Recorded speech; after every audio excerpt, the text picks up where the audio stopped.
I'm your Gemini friend. So this video is going to be about Chiron. I've taken a bit of a longer time making videos lately because I've really been in this Chiron energy and wanting to do it justice, because I feel like this is a lot more important and significant than it might initially seem. So I have been reading this book, Chiron, Rainbow Bridge Between the Inner and Outer Planets by Barbara Hand Clow. And this book is life-changing, okay? The depth of understanding that I've gotten while reading this, everything is so intrinsically tied together. So just to talk about Chiron, it's essential to also talk about Saturn and Uranus, Neptune, and Pluto. So this is why it's kind of hard to take all of this information and give you a succinct explanation, but I'm going to try my best.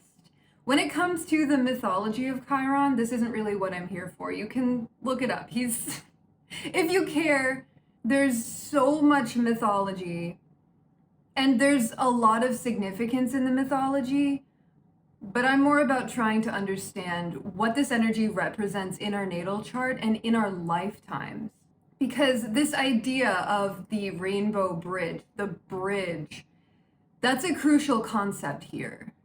Chiron was discovered in 1977 between Saturn and Uranus. As far as its classification goes, I believe that now it's considered to be a centaur object, but it's been called an asteroid, a minor planet. The centaur object, it has to do with the tail, like a comet, the closer it gets to the sun, but what it's classified as isn't really important so much as understanding where it is and the significance of it being between Saturn and Uranus, and therefore the other outer planets. Because Chiron, your specific Chiron placement will give you the ability to figure out just what it represents within you. But if I could put it as succinctly as possible, I like the quote from this book, Chiron representing personal destiny within the community. And that's where this bridge between Saturn and Uranus comes in, because Saturn, consider our Saturn return and the Saturn lesson that we experience during life. This is about mastery over the physical realm. It's about survival, something that we have to manage, something that we have to work hard on, take our time with, and there's discipline involved, but it's very material. Saturn rules time and hard work in a way. So there's that side, and then on the other side, we have Uranus, which is so representative of the connection that we have with everybody, our place in the world, our dreams and our aspirations on a more collective level. It's more community oriented. The outer planets represent bigger picture, higher destiny sort of things that are less personal, like the personal planets within our chart are. Since the outer planets, they move slower, so more people are going to have their planets be in the same sign. But this gap between the personal Saturn lesson and the community, the higher path, more soul-oriented, Chiron is this pain that we go through in order to really understand what it's like to be on Earth, to be experiencing an incarnation. We have to master the physical realm before we can really move on to what's greater for us. So there's a lot of sacrifice involved here. Chiron is called the wounded healer, and there's this interesting combination as a centaur with the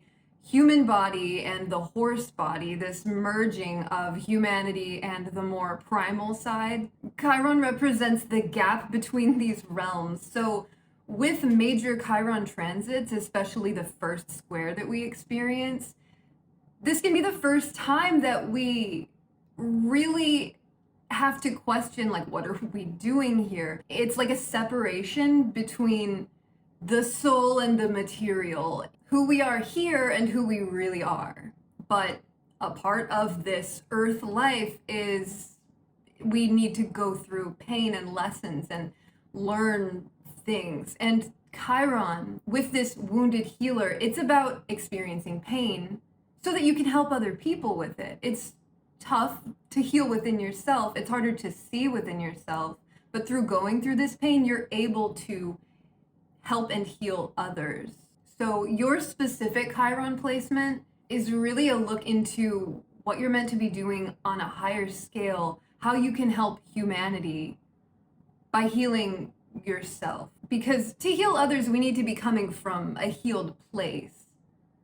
Though this can be something that we have to work on throughout life, the Chiron return happens around age 50, which is after the Saturn return around 30, and the Uranus square, which is more late 30s, early 40s.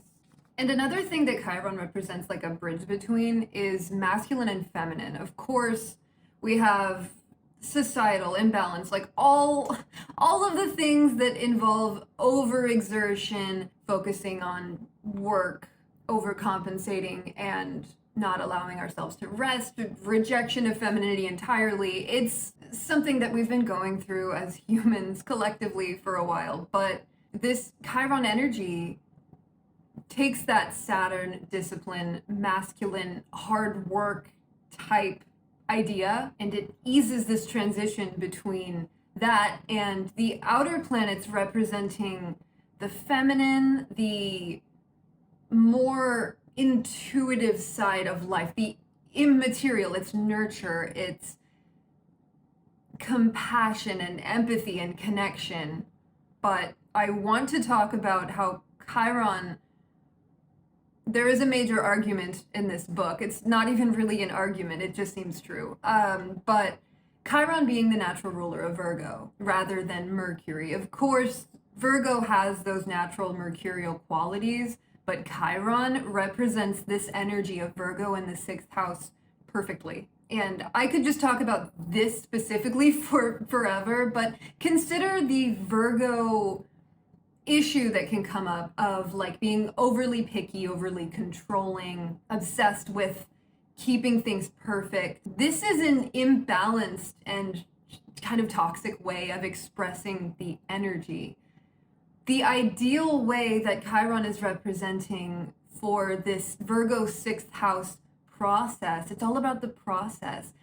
That perfectionism, the desire to get things exactly right, it's meant to be a momentary thing. I mean, the 6th house represents presentness in the same way that it's opposing the 12th house, which is the immaterial realm. Virgo in the 6th house is the material realm. And in order to truly utilize this energy, it's all about the momentary process, the being present in the moment and getting that process perfect. It's not about the result and keeping the result the same way. It's about being in the flow, in alignment with your process in a way that you feel that momentary perfection. You feel so much in that moment. There's bliss there. This is something that we look for. We're searching for things that put us in this flow. And this is that bridge between the Saturn process and the Uranus-Neptune flow. What comes naturally to us when we are truly in our own energy. It just suits Virgo as the opposite of Pisces so much better than Mercury does. And another thing, Virgo in the 6th house, this association with health and with sickness and with improvement, that strong focus on the task at hand. This is that Chiron energy. But the area where we have our Chiron, the house is very important. This is the area of life that we're meant to be healing ourselves and others, but it's painful. It's a vulnerable, deeply wounded feeling and idea that it represents. But this is actually the key to mastering that energy, the balance of Saturn and Uranus, because Saturn is structure, it's discipline, and Uranus is that electric current. It's a flow. If you resist it, that's where the issues come from. If you let it just do its thing, if you just allow rather than resisting who you really are, that Uranus energy of being a unique individual falling into your place that was always meant for you, that feels the most natural to you, it's about not resisting that. And by combining these energies with what Chiron represents, it fixes that issue. You know this feeling of pain that Chiron represents within you. You might not consciously know and understand it, but you know the feeling. And when you can figure it out and get in touch with that, so much more can start to make sense. In this book, she's describing the 4-part process of dealing with this Chiron wound. And the first step is essentially identifying what your Chiron placement represents and the gifts that it also represents.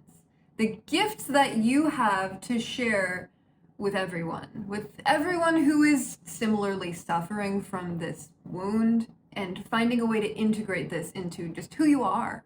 And the second step is about clearing blocks that we have.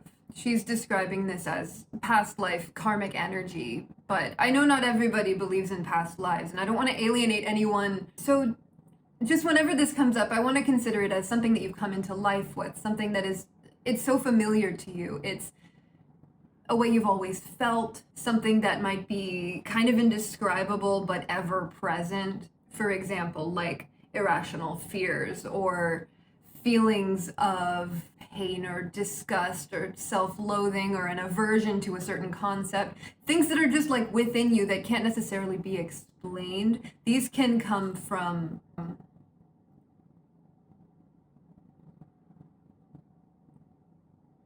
whatever it is. It can be blocks that you've developed in this lifetime, experiences that you've had that have caused you to, say, like blocking off your heart. You're needing to open this wounded part of you in order to be open to part 3, your destiny. It's about like the hero's journey, undertaking what you're meant to be doing, your purpose, how you are serving the whole of everybody. This is not easy, and it can be hard to figure out what that purpose truly is, but we all know our purpose. It's within us, and it truly is that resistance that blocks us from knowing, that prevents us from accepting it.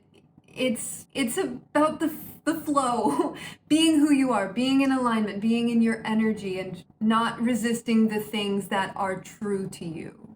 This is how you find who you really are and what you're really meant to do.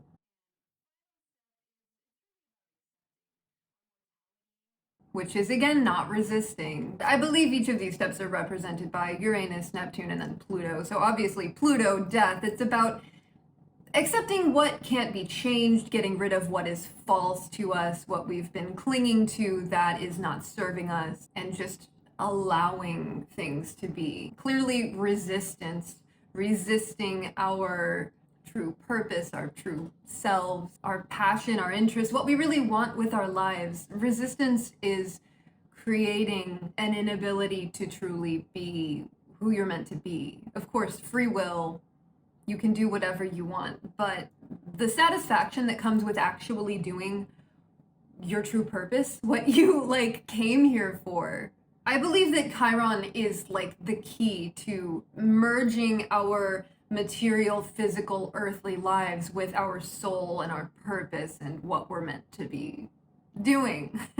And I just, there are so many more things I could say. I have so many notes, but I want to keep this as simple as I can because I could just go on forever, I guess. So I think I'm going to stop it here because it feels like a good stopping point, but there are so many other Chiron-related concepts that I could go over, like the first Chiron square that we experience, which can happen anywhere between like 5 to 23, because Chiron spends a drastically different amount of time in each sign because of the shape of its orbit.